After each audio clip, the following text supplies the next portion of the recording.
Over 2,000 years ago, a queen had a dream that would change the world.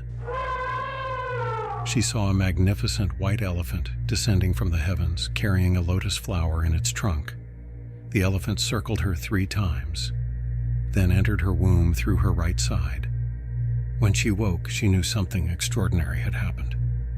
A warmth spread through her chest, not fear, something beyond words, as if the universe itself had whispered a secret only she could hear.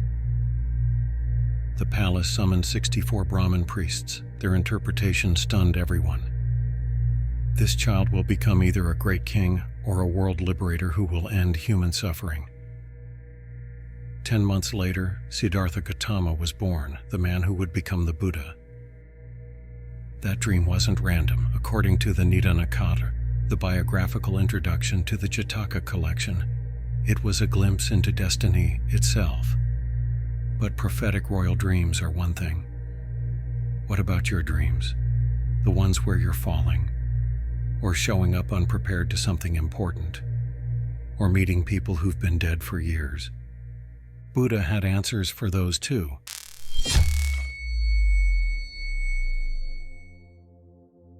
Ancient Buddhist teachings reveal mysteries of consciousness, the nature of reality, and paths to genuine peace. That's what we explore here, not as dusty philosophy, but as practical wisdom for your life. And today, we're decoding what your dreams actually mean. Dreams weren't mysteries to the Buddha. They were windows into the deepest parts of your mind, your karma, and sometimes patterns leading toward your future. The Buddha treated dreams as trainable mind events, a view contemporary sleep research can now measure. He identified distinct types of dreams, each carrying different messages, each requiring different interpretation. And perhaps most remarkable, he taught advanced practitioners how to wake up inside their dreams, to use sleep itself as a path to enlightenment. What if your last dream wasn't random either? Let's find out. Queen Māyā's white elephant dream appears in the Nidanakata, but it's more than religious mythology. The dream contains layers of symbolic meaning that reveal how ancient Buddhist culture understood prophetic experiences. The white elephant, a symbol of purity and power in Indian culture, represents the bodhisattva entering the womb. The lotus flower, which grows from mud yet remains unstained, symbolizes enlightenment emerging from the world of suffering.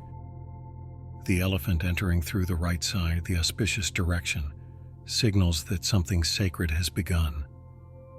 Notice what happened. The queen didn't just see random imagery.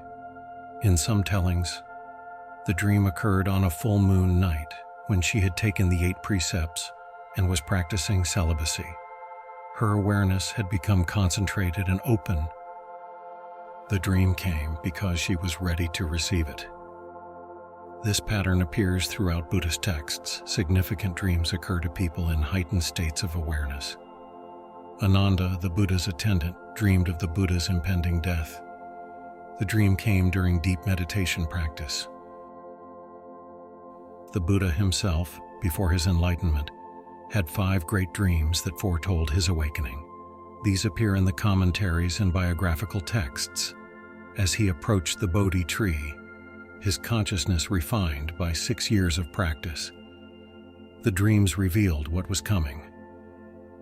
Prophetic dreams in this tradition correlate with ethical purity and collected mind, not random favors from gods. Think of a muddy pond. You can't see the sky or your own face in disturbed water.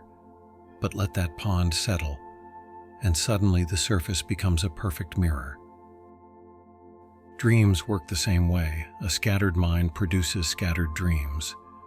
But when attention is collected, samadhi, dreams reflect conditions more clearly.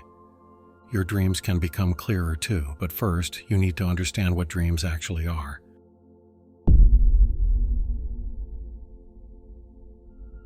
The Buddha didn't write a dream interpretation manual. He was too practical for that.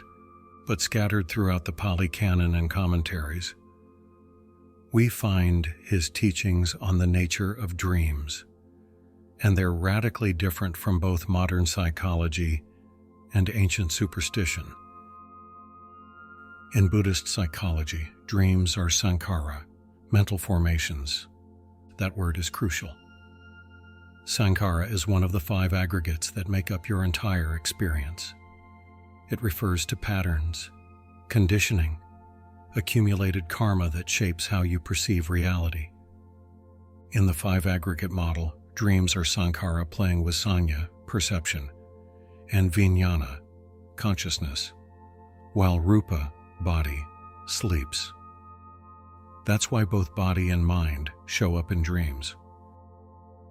Your dreams are your sankhara expressing themselves. Every choice you make during the day, every emotion you suppress, every desire you chase, every fear you avoid, all of it gets stored as patterns in consciousness.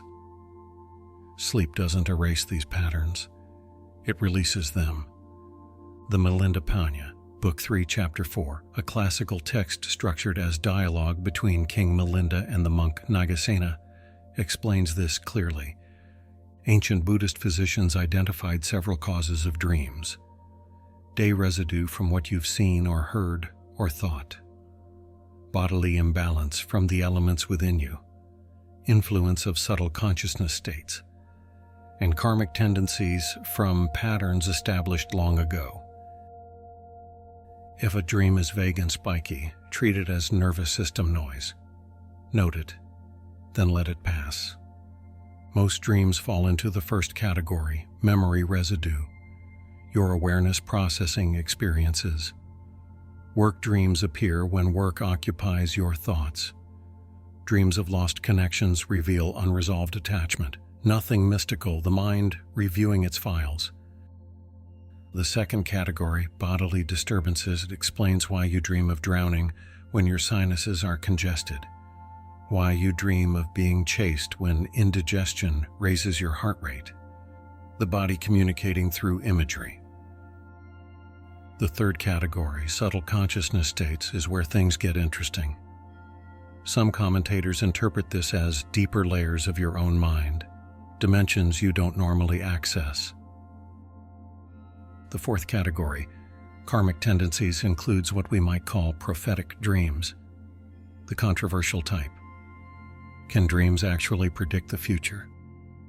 The Buddha's answer, surprisingly, was yes, sometimes, but not because the universe sends messages, because concentrated awareness can perceive patterns that lead to future outcomes. Early sources warn against fixation on omens, but acknowledge that refined perception can read subtle signs. Dreams of a relationship ending emerge when your subconscious noticed 1,000 small signals your conscious mind ignored. Dreams of danger before traveling surface when your intuition, refined by mindfulness, detected real risk factors. The future isn't written, but patterns exist, and clear awareness can read them. The Dhammapada 277 to 279 teaches, paraphrased, all sankhara are impermanent, all sankhara are stressful, all phenomena are not self. Your dreams reflect the state of your awareness. If your mind churns with greed, you'll dream of endless consumption. If anger dominates, you'll dream of conflict. If delusion clouds perception, you'll dream nonsense. But if your mind is cultivated, clear, concentrated, your dreams become tools for understanding yourself. The question now is, what type of dream are you having?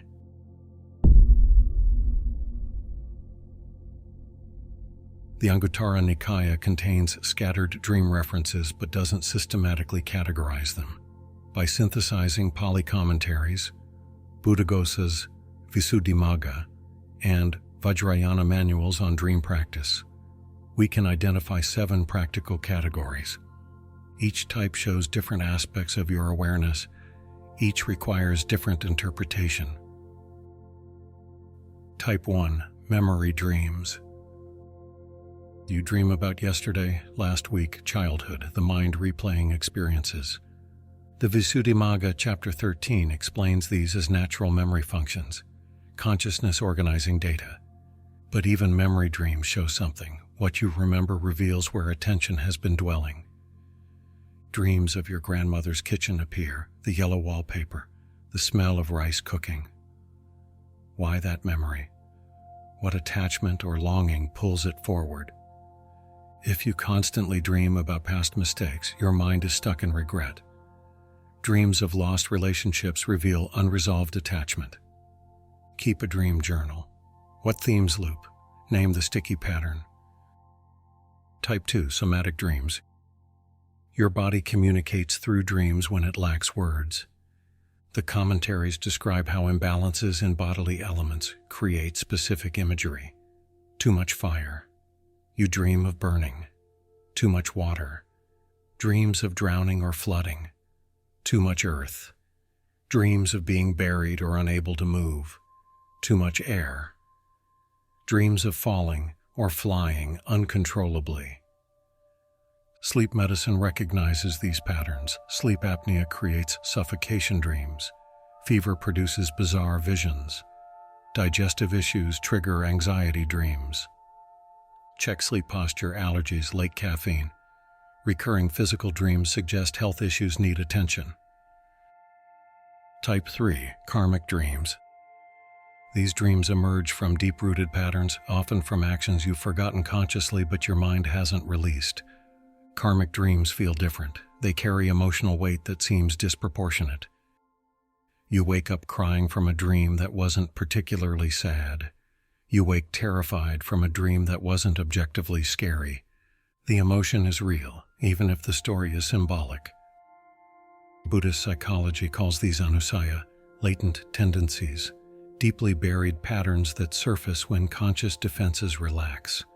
Dreams of betraying someone emerge when unconscious guilt remains unprocessed. Dreams of abandonment surface when childhood wounds haven't healed.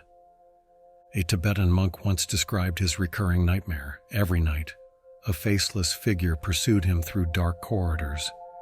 He'd wake in terror. For years, this continued. His teacher asked one question: "What have you been running from during the day?" The monk realized he'd been avoiding a difficult conversation with his brother. Years of resentment he'd never addressed.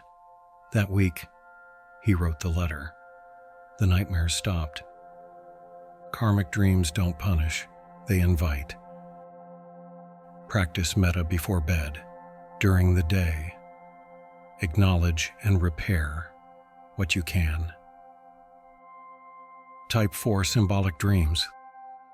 The Buddha himself interpreted symbolic dreams. Symbolic dreams use imagery to convey meaning that can't be expressed literally.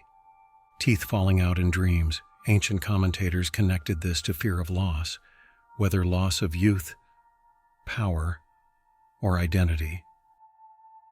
Endless staircases leading nowhere appear when the mind expresses frustration with practice that feels unproductive. Flying dreams emerge freely, either a sign of meditative progress or attachment to blissful states that must be transcended. The Tibetan manuals warn against rigid interpretation systems. A snake might represent wisdom to one person, fear to another, sexual energy to a third. Context matters. Your personal history matters. The emotional tone matters. Note: emotion first, symbol second. What feeling dominates the dream? Type 5. Prophetic dreams. The controversial category, dreams that seem to predict future events. Buddhist texts acknowledge these exist, but with qualifications. True prophetic dreams, according to commentaries, occur mainly to people with refined minds. They arise from deep concentration that allows perception of subtle patterns. The Pitaka-upadesa, an ancient Pali analytical text, distinguishes between actual prophecy and coincidence. Most prophetic dreams are either pattern recognition, your subconscious noticing signals your conscious mind missed, or self-fulfilling prophecy, or pure statistical chance. True prophecy involves clarity and specificity. Vague feelings of something bad will happen aren't prophetic. But even then, the Buddha warned against obsessing over such experiences. Chasing supernatural visions creates attachment. If you have a warning dream, take one practical precaution, then release it. Type 6 Spiritual Dreams. These are dreams that carry teachings, that advance your practice, that feel like transmissions.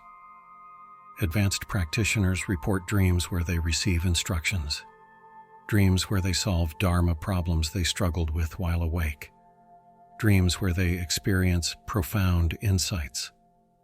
The Mahayana tradition places great emphasis on these. Bodhisattvas can appear in dreams of sincere practitioners to offer guidance. But spiritual dreams can also be traps. The ego loves mystical experiences. A dream about meeting the Buddha can inflate spiritual pride. The test of a genuine spiritual dream, according to the masters, is whether it reduces your suffering and attachment or increases it. Does the dream produce more humility and compassion tomorrow? If yes, it might be genuine. If it makes you feel special, it's probably ego. Type 7 Clear Light Dreams, Prabhasvara. The rarest type. Dreams where you recognize you're dreaming, but instead of waking or controlling, you rest in pure awareness. Advanced practitioners enter this territory through years of practice. Prabhasvara means the luminous nature of mind. The Tibetan 6 yogas of Naropa teach that these dreams offer glimpses of mind's true nature, the clarity that exists before all mental formations. Clear light dreams feel different from ordinary lucid dreams. In lucid dreams, you're aware and you act. In clear light dreams, you're aware and you simply rest. The story disappears, imagery fades, only presence remains. Most won't experience clear light dreams. They require sustained meditation and specific training.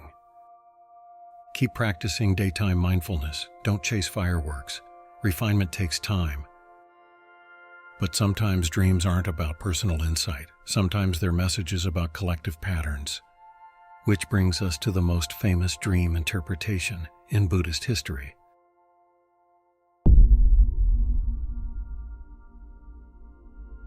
King Pasenadi of Kosala, a devoted follower of the Buddha, woke up terrified. He had dreamed 16 dreams, each more disturbing than the last, and he couldn't shake the feeling they meant something catastrophic. The king had not slept properly in days. Dark circles shadowed his eyes. His hands trembled as he recounted the visions. Each night, the same images returned. His Brahmin advisors gave their interpretation. The dreams predicted disaster. Only elaborate animal sacrifices could prevent catastrophe. Expensive, bloody rituals. The king suspected his advisors might be motivated by personal gain, so he went to the Buddha. This encounter is preserved in the Mahasupina Jataka, the Great Dreams, often retold in commentaries as Jataka, number 77. Pasenadi described each dream in vivid detail. 4 bulls approaching from 4 directions, bellowing loudly, but leaving without fighting. A stunted plant producing enormous fruit. The cow suckling from her own calf, oxen running away from young calves. A pond with 4 rivers flowing in, but remaining unfilled. These weren't nightmares in the usual sense, just strange, unsettling images that felt heavy with meaning. The Buddha listened to all 16 dreams. The entire court held its breath. Then, slowly, the Buddha's face relaxed into a smile. These dreams, Great King, do not concern you personally. They are visions showing what will happen to this world in ages to come. Then he decoded each dream. The 4 bulls approaching but not fighting represents a future time when kings gather for war, but ultimately negotiate peace. Conflict threatened but avoided. The stunted plant producing enormous fruit, shows a future when people of low character gain wealth and power, yet produce offspring who surprisingly become wise and virtuous. The cow suckling from her own calf predicts a time when children have no respect, when the young support parents not from love but from obligation, when natural order reverses. The oxen fleeing from calves shows a future when students surpass teachers in knowledge, when disciples no longer respect masters, when authority loses its foundation. The unfilled pond represents a future when greed becomes so extreme that no amount of wealth satisfies, when people accumulate endlessly but remain empty. Dream after dream, the Buddha interpreted. The commentaries present this as a vision of future moral decline, a forecast, not of fixed fate, but of probable patterns when Dharma is forgotten. The king's shoulders, rigid for days, finally dropped. He exhaled deeply. The weight he'd carried lifted, not because the future changed, but because he understood it differently. Then the Buddha delivered the crucial teaching. But great king, these future conditions are not inevitable in the absolute sense. Individuals, in any age, can still awaken. The path remains open. The dreams were weather forecasts, not fate. You can't control whether it rains, but you can carry an umbrella. The king understood. He thanked the Buddha, dismissed his advisors, and canceled the sacrifices. The dreams had served their purpose. They woke him up, not from sleep, but from ignorance. But what if you could wake up during the dream itself?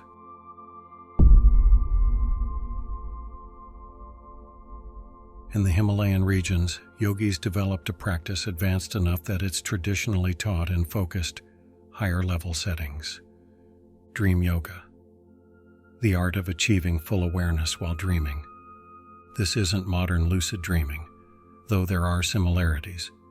Dream yoga uses sleep as profound meditation practice. The logic cuts deep. If you can't recognize that a dream is a dream while you're dreaming, how can you expect to recognize that waking reality is also dreamlike? The Buddhist teaching of Māyā, the dreamlike quality of experience, isn't just philosophy. It's meant to be directly realized, and dreams offer the perfect training ground. The 6 yogas of Naropa, transmitted through the Kagyu lineage of Tibetan Buddhism and systematized by his student Marpa, include dream yoga as one of 6 core practices. The training has several stages. Stage 1, recognition. You train yourself to recognize you're dreaming. Throughout the day, you repeatedly ask yourself, am I dreaming right now? You check your hands, you try to push your finger through your palm. You look at text, look away. Look back to see if it changed. These reality checks become habitual. Eventually, you'll perform them in dreams. And in dreams, your finger will go through your palm. The text will shift, and suddenly, you'll realize you're dreaming. Stage 2, transformation.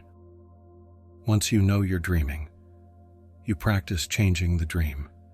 Turn fire into water. Multiply yourself. Visit distant places. Each transformation trains your awareness to recognize the malleability of all experience. You're learning, experientially, that what seems solid is actually mental projection. The Bardo Thodol, the Tibetan Book of the Dead, teaches that the same flexibility exists in the after-death state. Practitioners who master dream transformation navigate the Bardo consciously.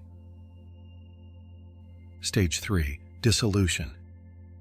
Advanced practitioners don't just change dreams, they dissolve them entirely. You recognize you're dreaming, but instead of manipulating the content, you let everything fall apart. The imagery fades, the story collapses. What remains is pure awareness, clear light, the mind experiencing itself without objects. This is the deepest stage, the stage that reveals the nature of consciousness itself. Stage 4: Integration. After months or years, you begin to see waking experience with the same lucidity you achieved in dreams. Thoughts, emotions, perceptions, all arise and pass like dream images. The boundary dissolves. Sleep and waking become two sides of the same practice. The test isn't fireworks. It's whether your reactivity loosens in daily life. Sleep laboratories at Stanford and elsewhere have studied lucid dreaming extensively. Stephen LaBerge's research in his 1985 work, Lucid Dreaming: The Power of Being Awake and Aware in Your Dreams, showed that consciousness during REM sleep can be as vivid as waking consciousness. Contemporary labs document lucid REM with prefrontal activation, evidence that awareness can be cultivated during sleep. A note on safety. Deep dream work can intensify unresolved emotional content. If nightmares persist or trauma surfaces, work with a qualified teacher or therapist who understands contemplative practice. Here is a 7-day micro-challenge for you. Night 1 to 3, before sleep, set an intention to remember your dreams. Keep a journal by your bed. Night 4 to 5. Throughout the day, ask yourself 5 times, am I dreaming? Check your hands. Look at text twice. Night 6 to 7, same practice. Notice if you perform a reality check in a dream. Dream yoga isn't about controlling your dreams. It's about realizing you don't need to control anything. The dreams will come and go, pleasant ones, terrifying ones, meaningful ones, nonsense ones. Your job is simply to wake up.